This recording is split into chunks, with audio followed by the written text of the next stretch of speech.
Zakat merupakan rukun Islam yang keempat. Secara harfiah, zakat berarti tumbuh dan meningkat. Sedangkan dalam syariat, zakat adalah konsep yang mengacu pada redistribusi kekayaan yang ditentukan untuk kategori orang yang layak atau 8 golongan penerima zakat atau mustahik. Sebagai umat muslim memahami bahwa zakat memiliki dua dimensi ibadah, yaitu hablum minallah, sebuah perintah dari Allah, dan hablum minannas, sebagai kewajiban terhadap sesama manusia.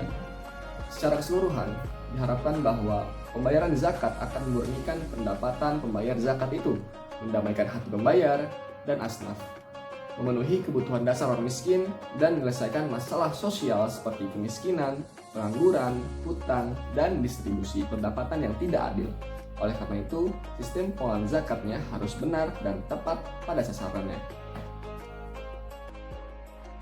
Pengelolaan zakat adalah suatu kegiatan perencanaan, pengorganisasian, pelaksanaan, pengawasan terhadap pengumpulan dan pendistribusian, serta pendayagunaan zakat. Pengelolaan zakat dilakukan oleh Badan Amil Zakat yang dibentuk oleh pemerintah yang diorganisasikan dalam bentuk suatu badan atau lembaga. Pengumpulan zakat dilakukan oleh Badan Amil Zakat dengan cara menerima atau mengambil dari muzaki atas dasar pemberitahuan dari muzaki. Basnas terdiri atas Basnas Pusat, Basnas Provinsi, dan Basnas Kabupaten atau Kota. Khusus di Aceh, dengan otonomi khusus, maka lembaga zakat pemerintahnya diberi nama Baitul Mal Aceh atau BMA. LAS terdiri atas LAS tingkat nasional, LAS tingkat provinsi, dan LAS tingkat kabupaten atau kota. Contoh LAS nasional adalah dompet duafah, rumah. Berikut adalah alur pelaporan lembaga zakat. 1.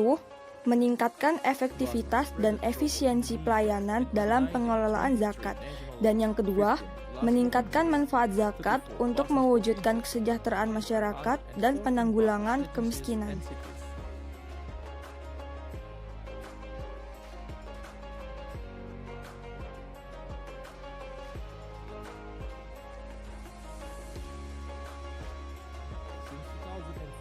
Basnas has achieved ISO 9001 of 2050, and Basnas financial report has been audited by public accountant with unqualified audit option since 2002, and achieved gold and bronze award for Indonesia Community Engagement Award 2018 for public.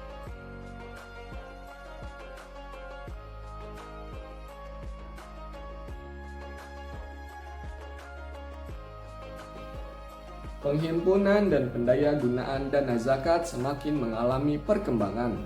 Zakat yang dulu hanya bersifat konsumtif, saat ini cenderung produktif, seperti penggunaan untuk pemberdayaan UMKM, sehingga zakat dapat meningkatkan pendapatan, profit, dan konsumsi masyarakat. Namun, di balik kemajuan tersebut, terdapat beberapa permasalahan tentang pengumpulan zakat, diantaranya regulasi, rendahnya kesadaran dan pengetahuan muzaki akan kewajiban zakat, ketidakpercayaan muzaki terhadap lembaga pengelola, dan lain-lain. Lantas, apa yang harus dilakukan? Dari tantangan-tantangan yang ada, maka untuk mengoptimalkan pengelolaan zakat di Indonesia, perlu dipikirkan sebuah solusi yang mampu mengembangkan serta mengoptimalkan peran zakat. Adapun solusi dan strategi yang dapat diterapkan agar zakat semakin tumbuh dan berkembang, diantaranya adalah sebagai berikut. 1. Optimalisasi sosialisasi zakat. Perlu disadari bahwa zakat membutuhkan sosialisasi yang lebih mendalam.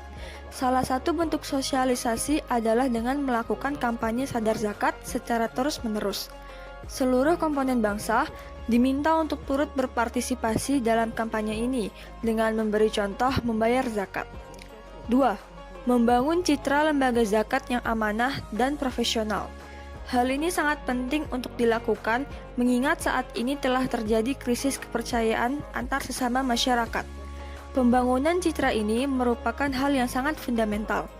Citra yang kuat dan baik akan menggiring masyarakat yang terkategorikan sebagai muzaki untuk mau menyalurkan dana zakatnya melalui amil.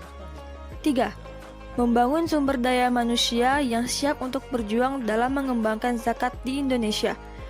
Peran Institut Manajemen Zakat atau IMZ sebagai sentra utama dalam mencetak sumber daya manusia yang siap menjadi praktisi pengelola zakat perlu ditingkatkan.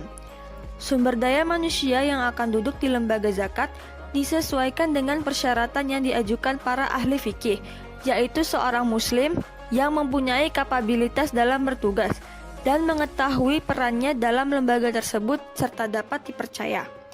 4. Memperbaiki dan menyempurnakan perangkat peraturan tentang zakat di Indonesia. 5. Menciptakan standarisasi mekanisme kerja BAS dan LAS.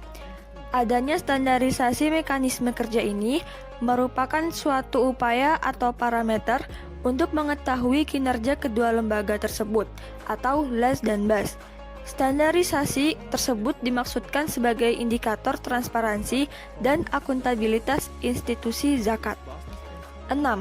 Memperkuat sinergi antar lembaga zakat. Penguatan sinergi ini diharapkan dapat lebih meningkatkan pengumpulan dan pendayagunaan zakat bagi kepentingan mustahik. Sinergi antara lembaga zakat harus lebih ditingkatkan. 7. Membangun sistem zakat nasional yang mandiri dan profesional. Zakat merupakan hal yang wajib dikeluarkan oleh umat Islam. Zakat memiliki potensi yang besar dan sangat produktif dalam menanggulangi permasalahan umat jika dikelola dan disalurkan dengan cara yang tepat.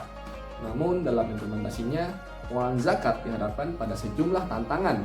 Oleh karena itu, diperlukan beberapa solusi yang untuk memecahkan beberapa masalah yang ada, seperti mengoptimalkan sosialisasi zakat, membangun SDM yang siap untuk berjuang dalam mengembangkan zakat di Indonesia, dan lain-lain yang sudah disampaikan tadi.